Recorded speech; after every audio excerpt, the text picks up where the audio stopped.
Hey there folks, John here with Through My Lens, and today I'm coming to you with another knife-related video. Today we're going to be looking at this Hinderer XM-18 in the Fullard Spearpoint variant. Now this is a somewhat rare variant on the XM-18. It's a Gen 6. As far as I know, this is only available in the Gen 6, which is why it's, again, not the easiest thing to find out there on the secondary. It's a dealer exclusive that was sold only from DLT Trading. Now, again, I had to pick this up on the secondary because I didn't have the foresight to pick one up when they were originally issued from DLT Trading. But having spoken to DLT Trading, they are going to release these again at some point in the near future. Maybe not this year, but hopefully early next year, we'll see more of these Fullard Spearpoints, which is a great thing because I think they are fantastic. This is a Gen 6 XM-18. As you can see here, it does have the tri-way symbol on the flipper tab there, indicative of this being a Gen 6 XM-18.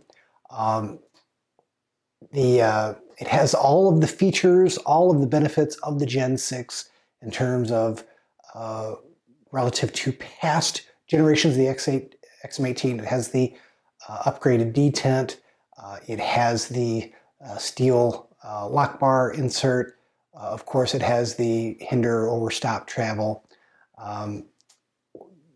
Everything that I've ever said about the XM-18, and I have a lot of XM-18 reviews here on my channel. Please do check out the playlist, and you can see past variants of the XM-18 that I have reviewed on my channel. I won't go over a whole lot about what makes the Gen 6 XM-18 such a great knife. I've covered that in detail in plenty of my past reviews. I will stick to some of the differences that this Fullard Spearpoint has.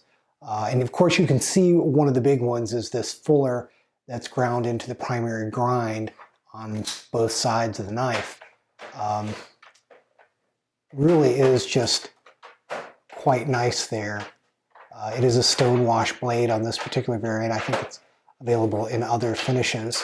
Other than the characteristic of having the fuller ground into it there, it does have the logo in a little bit different location as a result. Normally the logo is in the upper portion of the blade. Here is another one of my 3.5-inch XM-18s, and you can see that that logo, is in a little different location.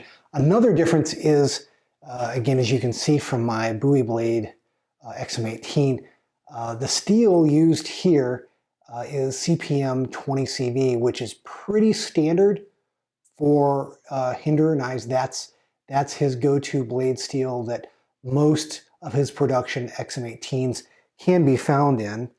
But if you look at this DLT Trading variant with the Fullard Spearpoint, you can see it's in Böhler M390.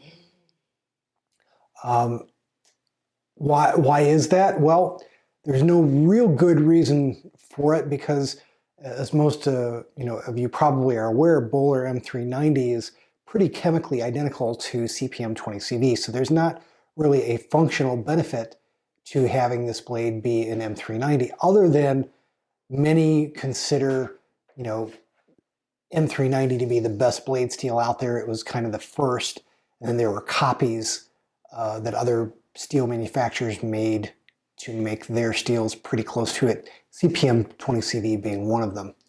I'm a little bit more partial to the 20CV due to it being, from a U.S. steel maker. But, other than that, this just has the distinction of being rare in that there really aren't that many XM-18s out there, made with a Böhler M390 blade. So that's pretty neat. Again, going to the rarity. I haven't really gone down the rabbit hole myself of trying to get true Hinderer XM-18 customs. I really prefer the production versions of the Hinderer XM-18, like this one. Again, like my Bowie blade here.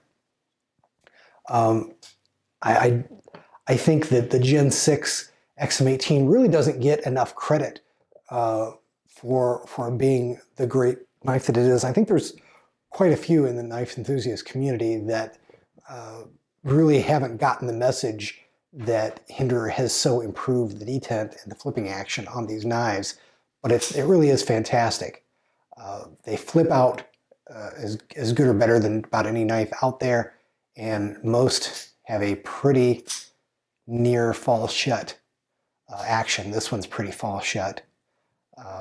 So for those knife enthusiasts that look for that as a hallmark of quality, it's very much apparent on most Hinderer XM-18. So again, they really don't get credit, I think, for being as great as they really are from a flipping action. Now you can see that I've got bronze, anodized titanium hardware on this particular knife.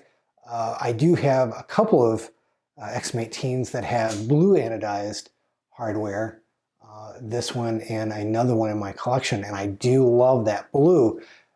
But this bronze ano, I think, looks fantastic with the right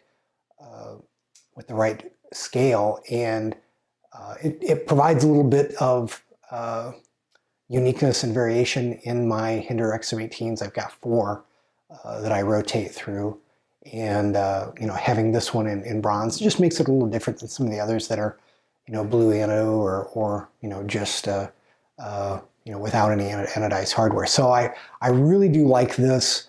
The Spearpoint has always been one of my favorite blade grinds for an XM-18.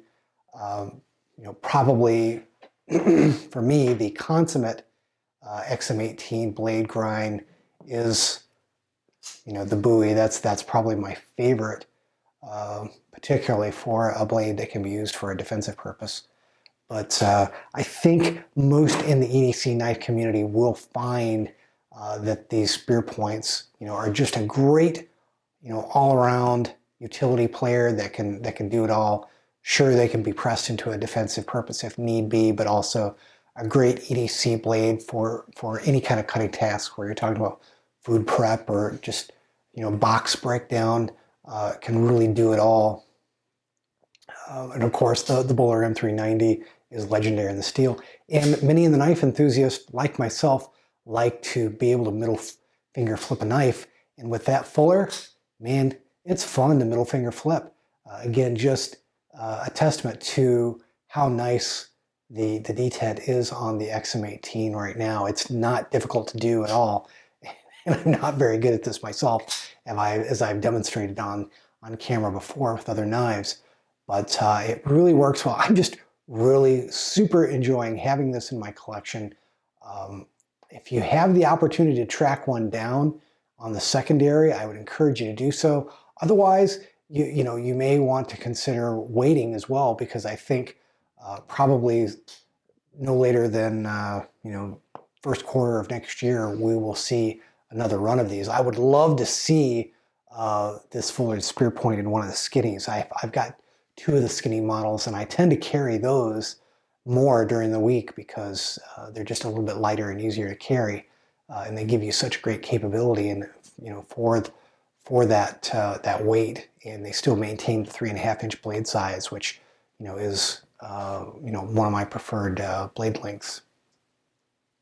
Again, I'm not going to cover a lot of ground on the XM-18 and its features and benefits, but I think this is a fantastic variant, and I just wanted to kind of show off the attributes here on my channel, because again, I don't think a lot of people are aware of this particular variant of the XM-18.